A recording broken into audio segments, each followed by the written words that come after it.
I guess he didn't officially sign anything with Alabama.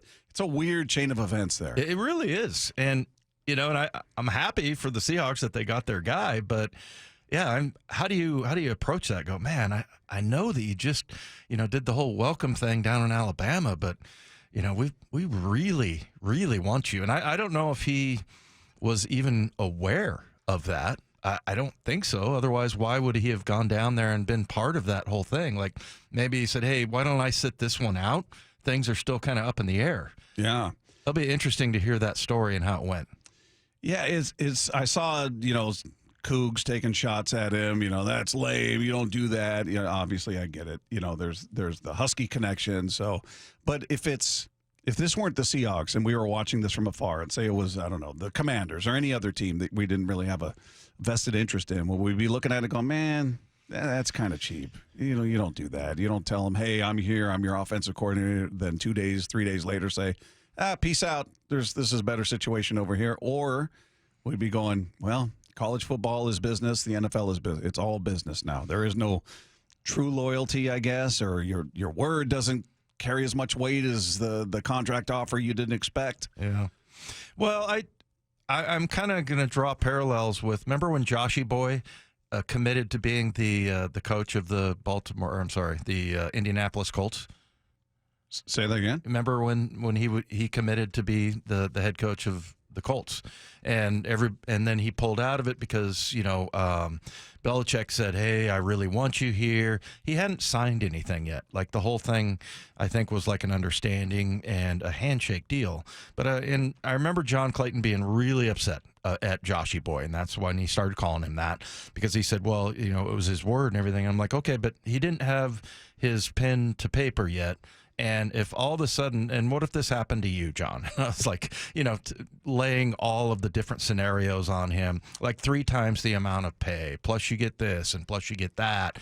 I mean, if you haven't signed the paper, then technically you're not a coach there yet, right? Mm-hmm. So, yeah, I mean, I would give him a break. I don't think that that's anything that doesn't go on a lot of times. I think it's fairly common, but This is one where it's, you kind of, when you do the whole welcome thing at Alabama and you're there saying, hey, I'm going to be your offensive coordinator.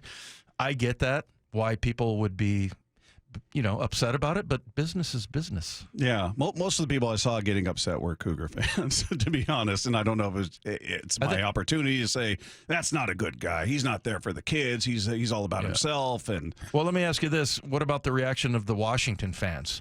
I bet you they were happy. They seem to be perfectly fine with it. They want to see, Kalen DeBoer get screwed and have to go find a new offensive coordinator. I think they really enjoyed that aspect of it. I forgot to ask Shannon. Dang it.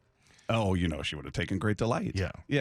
There's a lot of that. If it makes DeBoer uncomfortable or puts him in a bad spot, then I'm for it. I saw some of that, like, I don't even know if he'll be good, but I'm glad it happened kind of attitude. Right? I'm like, and I'm glad it happened in that if this is who Mike McDonald targeted and really wanted, and this is your number one guy, I'm glad he got him. And here he is just talking about how, in his opinion, Grubb knows how to adapt to his personnel and not concerned about, lack of offensive balance, if you will. Yeah, initially you look at the pass stats, you're like, man, they're chucking it all over there, to your point. But they've been able to possess the ball and be efficient in how they operate. And I think that's also reflective of the roster that they had in Washington and accentuate the guys that they had and the talent that they had. So that speaks to adaptability and his flexibility and how he calls it. Ryan's an O-line guy at heart. And I really respect that about him. And there's a lot of great play callers in this league that really have a core identity through the offensive line. So, and I think their run, like you look at the run numbers, they're also very efficient running the football. And so we're definitely that's going to be one of our core identities, being able to run the ball and have multiple runs, have different ways to attack offenses through the run game.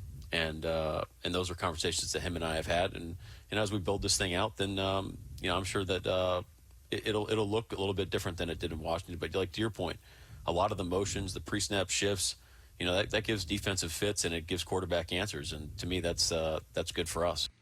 What stands out to me is how much football and how much film must you watch if you're either Mike McDonald or John Schneider, whoever came up with this guy, like where you're just watching a game and you can see that like this guy is next level. Yeah. I mean, it's pretty amazing.